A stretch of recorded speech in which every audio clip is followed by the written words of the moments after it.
बहुत बहुत धन्यवाद। संचालन कर रहे समाजवादी पार्टी के सम्मानित विधानसभा के उपाध्यक्ष बड़े भैया आदरणीय रामराज राजभर जी। आज संत शिरोमणि रविदास गुरु रविदास जयंती एवं चक्रवर्ती सम्राट महाराजा सुहेलदेव जी की संयुक्त रूप से जयंती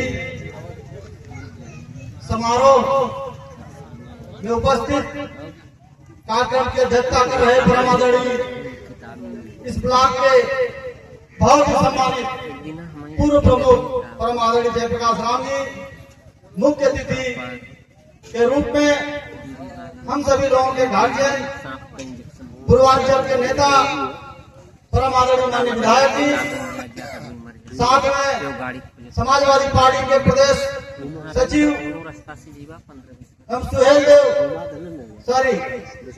रामचंद्र राजभर संघर्ष मोर्चा के राष्ट्रीय महासचिव एडवोकेट संजय राजभर जी, प्रदेश के सचिव परम आदरणीय भगवती सरोज जी, उपस्थित सभी सम्मानित मंचासीन अतिथिगण, सामने बैठे सम्मानित पिताजी बुजुर्गों, नौजवान साथियों, माता बहनों, प्यारे बच्चों, मैं जयंती के अवसर पर आप सभी लोगों का हार्दिक स्वागत और अभिनंदन वंदन करते हुए बहुत बहुत साधुवाद करता हूं।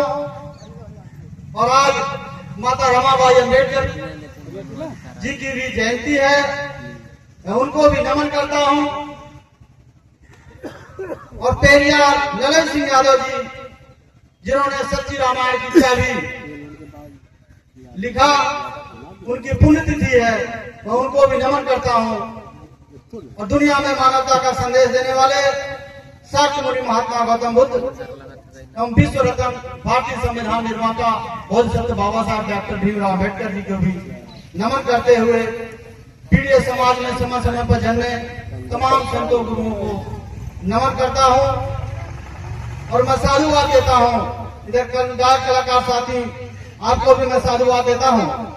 और आयोजक समिति आदरणीय विधानसभा के सचिव अशोक महाजन जी एवं महिला सभा समाजवादी पार्टी के विधानसभा अध्यक्ष परम आदरणीय आरती महाजन जी एवं आपकी कमेटी को मैं बहुत बहुत साधुवाद देता हूं, क्योंकि महापुरुषों को याद करना बहुत अच्छी बात। महापुरुषों को हम याद करते हैं, उनसे हमें प्रेरणा मिलती है और प्रेरणा से हमें एक सोच बनती है, सोच से एक संगठन तैयार होता है, एक सोच से संगठन तैयार होगा और एक संगठन से बन जाता है, फिर एक शक्ति बनती है, फिर उससे शासक बनता है। और जब शासक बनता है तो आपका हर बिगड़ी बन जाती है। ये बिगड़ी बनाने के लिए एक मंच ये बना है, क्योंकि बिखरे हुए समाज को एक समय था जब श्रद्धेय नेताजी और मानवर कांशीराम साहब ने गठबंधन किया और 1585 का नारा दिया, तो हमारी सरकार बनी थी। और जब सरकार बनी तो इस देश में जो सामंतवादी सोच के लोग थे, मनुवादी सोच के लोग थे, उनके मन में, उनके पेट में पीड़ा होने लगी। यदि यह गठबंधन बरकरार रह गया तो ये ग्राम पंचायत से लेकर के मुख्यमंत्री और प्रधानमंत्री सारी कुर्सी पर कब्जा काबिज हो जाएंगे, फिर हमारी गुलामी कौन करेगा। इसलिए उन्होंने बहुत ही षड्यंत्र रच करके एक प्रकार उस गठबंधन को तोड़ने का काम किया और टूटने का नतीजा हमारे आपके सामने है कि हम 85% होने के बाद भी सत्ता से बाहर हैं और मुट्ठी भर लोग आज डबल इंजन की सरकार चला रहे हैं और हम प्रशासन कर रहे हैं और बाबा साहब के अधिकार को लगातार खत्म कर रहे हैं, संविधान को। और इतना ही नहीं, उनको उनके ही बनाए गए संविधान के आधार पर उनके ही लोकसभा में उनको अपमानित करने का काम किया जा रहा है, ये भारतीय जनता पार्टी के द्वारा, ये आरएसएस के लोगों के द्वारा। ये बहुत गंभीर विषय है। इसीलिए उस बात को महसूस किया माननीय राष्ट्रीय अध्यक्ष जी ने, अखिलेश यादव जी ने, समाजवादी पार्टी के राष्ट्रीय अध्यक्ष माननीय अखिलेश यादव जी ने इस बात को महसूस किया। पुनः एक कदम आगे बढ़ करके उन्होंने इस बार जनबंधन करने का काम किया। ये गठबंधन नहीं, ये पीडीए जनबंधन है, सीधे समाज से समझौता है। पिछड़ा दलित अल्पसंख्यक आधी आबादी, आदिवासी, ये सब इसमें एक मंच पे आप देख सकते हैं। यहाँ कितने लोग बैठे हैं सम्मानित साथी, आप बताइए। बहुत से आपने मीटिंग किया होगा, मुसहर समाज को आपने किसी मंच पे देखा क्या? हाथ उठा के बताइए, मुसहर समाज को कहीं देखा आपने? आज आपके सामने आदरणीय बड़े भाई सुरेंद्र बनवासी जी ने संबोधन किया कि नहीं किया? ये पीडीए का इससे बड़ा प्रमाण क्या चाहिए? समाज के सबसे निचले पायदान का जो व्यक्ति है उसको भी मंच पर सम्मानित करने का काम यदि कोई कर रहा है, ये समाजवादी पार्टी के लोग हैं। इसके लिए आप सब लोग एक बार ताली बजाएंगे। साथियों, रही बात घर की झगड़ा की, तो घर में फूट डालते ही आज वो शासन कर रहे हैं कि हमें फलना ऐसे करता है, ढकना ऐसे करता है, यादव तो बहुत गुंडाई करता है, इनकी सरकार आ जाएगी तो रहने रोड पर चलने नहीं देगा। यही फूट डाल के तो आज वो शासन कर रहे हैं। और शासन करके अभी आपने देखा कि जब उनका ईडब्ल्यूएस का कानून आया तो 2-3 दिन के अंदर में कानून भी बन गया, लागू भी हो गया, और एक भी आदमी ने, देश का एक भी आदमी ने विरोध नहीं किया। और उसका नतीजा है कि आज जितनी भी भर्तियां हो रही हैं, जो मेरिट बन रहा है, यदि ओबीसी का 80-85 जा रहा है तो ईडब्ल्यूएस के माध्यम से जनरल का 60-65, 70-75 ऐसे हो रहा है, और पिछड़ी जात का जा रहा है 95, 102, 120 ऐसे जा रहा है। यही नतीजा है। अब हमसे कम नंबर पा करके वो सिलेक्ट हो जा रहे हैं। अब वो नहीं करते कि नहीं ये काबिल और नाकाबिल की बात नहीं करते। और जो हमारे लोगों को आरक्षण जब था तो कहते थे नहीं ये तो नाकाबिल लोग भी आ जा रहे हैं। तो इस बात को हमें समझना पड़ेगा कि असली लड़ाई किससे है, क्यों है, क्यों हम पीडीए के मंच पे आ रहे हैं, क्यों हमें पीडीए के लाइन में खड़े हो रहे हैं। अब ये मां बहने हैं इस देश में, जिस देश में महिला को पूजा जाता है, और इतना ही नहीं, मिट्टी के भी महिला को पूजा जाता है मूर्ति बना करके।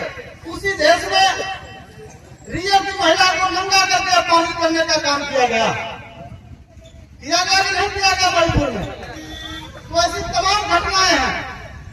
इससे बचने के लिए ये पीडीए बनाया गया। छोटी मोटी जो घटनाएं होती हैं वैसे परिवार में, सबके परिवार में होती है। यदि हम छोटी मोटी बात को लेकर के चलेंगे तो एक परिवार भी एक साथ नहीं बैठ सकते। तो हमें लड़ाई किससे लड़नी है ये हमें पहचान करना पड़ेगा। लड़ाई है भागीदारी। जिन महापुरुष का जिक्र लगा हुआ है, जिनको हम पूछते हैं, उनका इशारा कहाँ है? संसद पर कब्जा करने का। और संसद पर कब्जा करेंगे तो उसके लिए हमें एक मंच पे आना है। कब्जा क्यों करेंगे? क्योंकि अपना हक अधिकार लेना है। हक अधिकार क्या है? भागीदारी। भागीदारी, और भागीदारी कहाँ लेना है? इस देश की जितनी व्यवस्थाएं हैं, चाहे वो विधायिका हो, कार्यपालिका हो, न्यायपालिका हो, चाहे मीडिया, सब में हमारी भागीदारी होनी चाहिए। कितनी होनी चाहिए? जितनी हमारी संख्या।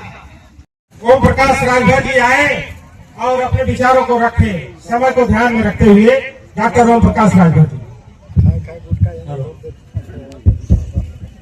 मैं सर्वप्रथम संत शिरोमणि रविदास जी विश्वगुरु जी के चरणों में श्रद्धा का सुमन अर्पित करते हुए और सम्राट चक्रवर्ती सम्राट राष्ट्रवीर सूर्य महाराजा सुहेलदेव जी के चरणों में श्रद्धा का सुमन अर्पित करते हुए आज की जयंती की अध्यक्षता करते हुए माननीय अध्यक्ष महोदय जी और हमारे मुख्य अतिथि पूर्व सांसद वर्तमान विधायक बड़े कर्मठी और गरीबों के महसिया माननीय तूफानी सिरोज जी और इस पर मंच पर जितने बैठे पदाधिकारीगण और हमारे आए हुए सुरक्षा के अधिकारीगण, माताएं और बहनों, मैं सभी का हार्दिक स्वागत और अभिनंदन करते हैं।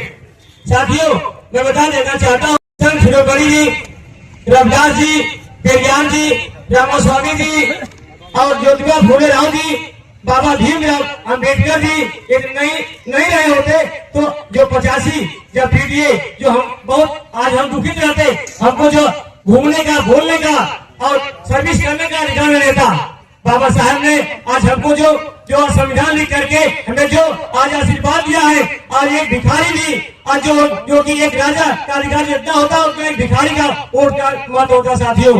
यदि एक बाबा साहब अम्बेडकर भीमराव ले लेते तो आज आरक्षण नहीं मिलता और हम लोग इस तरह से मीटिंग नहीं करते, यहाँ बैठ पाते साथियों।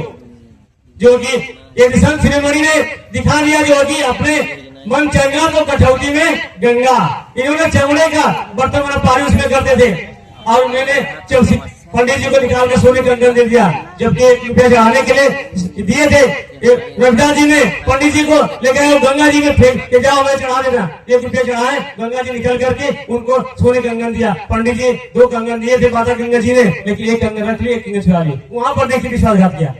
साथियों हमारे जो सांसद ये बड़े ही कर्मठ और जुझारू हैं, इनका जो है कि लगन अथक परिश्रम रहता, मैं देखता हूँ जन जाकर मिलते हैं। मैं खुद बुलाता हूँ अपने द्वार पर आए और लोगों को भी मैं जितने दुखी होते हैं उनके घर में ले जाता हूँ। साथियों मैं समाजवादी पार्टी का मीडिया प्रभारी करा करता हूँ, मैं जो जहाँ पर बुलाते हैं वहाँ पर मैं पहुँचता साथियों। और हमारे बानी जो सांसद इसमें प्रिया सरोज जी एक जब दूर दूर तक जहाँ पर घटना होती मृतक जहाँ होता वहाँ पर पहुँचती है, उसने कार्यक्रम करती, दुख सुख में बागी वाराणसी गए थे, वहाँ पर रास्ता नहीं था, मैं देखा वहाँ पर जाकर रास्ता दिलाने काम किया प्रिया सरोज जी ने। इन्होंने अथक परिश्रम किया है और मैं चाहूंगा कि इन 2027 में पुनः भी इनको विधायक बनाया जाए ताकि आप हमारे बीच में रहे और हमारी सेवा करते रहे। ऐसे मैं विधायक का बहुत बहुत धन्यवाद करता हूँ साथियों और हमारी आयु जनता का धन्यवाद। जय हिंद, जय भारत, जय शिवदेव, जय रविदास जी, धन्यवाद। मैं चाहूंगा कि प्रदेश के सचिव भाई भगवती चंद सरोज जी आप आए और अपने विचारों को रखें। भगवती चंद सरोज समय को ध्यान में रखते हुए आप अपनी बात रखेंगे। रविदास जी के जयंती पर मुख्य अतिथि के रूप में परम आदरणीय परम श्रद्धेय बड़े भैया सांसद जी आए हुए, सारे मंचासी नेतागण, आई हुई हमारी सभी माताएं बहने, आए हुए हमारे सभी क्षेत्र प्रभारी, सारे कार्यकर्ता, सर्व समाज के लोग, मैं सबको नए साल पर शुभकामना देता हूं। मित्रों हम लोग जयंती क्यों मनाते हैं, कभी इसके बारे में विशेष रूप से अध्ययन करना चाहिए। हम लोग इसलिए मनाते हैं कि ऐसे ऐसे संत इस धरती पर आए, 700 साल के बाद भी उन्हें याद किया जाता है। क्यों याद किया जाता है, उनकी कीर्ति क्यों गाई जाती है, उन्होंने समाज के लिए क्या किया है, इसके लिए कीर्ति गाई जाती है। उन्होंने सारे समाज को जगाने का काम किया है। मैं तो साक्षात कहता हूँ, आपके सामने तूफानी सरोज जी बैठे हुए हैं, ऐसे बहादुर हैं, ये जो है आपकी सारी लड़ाई लड़ते हैं, सारे सुख दुख में आप लोगों के साथ रहते हैं, सदैव पीडीए की लड़ाई लड़ते हैं। मैं ऐसे सांसद को इस मंच के माध्यम से सम्मान करता हूं और आप लोगों को बताना चाहूंगा, आपके सारे दुख सुख में लखनऊ से चल के चले आते हैं। कभी मीटिंग होती है विधानसभा में, वो जो है कि चले आते हैं, जो लखनऊ से चल के चले आते हैं। ऐसी सोच है इनकी, दिन रात चलते रहते हैं, आप सभी कार्यकर्ताओं के बीच में रहते हैं। मैं तो इनको छोटा अम्बेडकर तक कहता हूँ, इनकी सोच ऐसी है। क्यों भाई गुड्डू, सही मैंने बोला कि नहीं बोला? तो मेरा कहने का मतलब यह है कि माननीय सांसद जी कई बार यहाँ पर सांसद रहे, बेटी को उन्होंने सांसद बनाया, अपना नहीं रहते हैं तो बेटी को क्षेत्र में घुमाते रहते हैं, सदन चल रहा है तो अपना आ जाते हैं। मैं ऐसे सांसद को पुनः धन्यवाद देते हुए अपनी बात को समाप्त करता हूँ। जय हिंद, जय समाजवाद, अखिलेश भैया जिंदाबाद।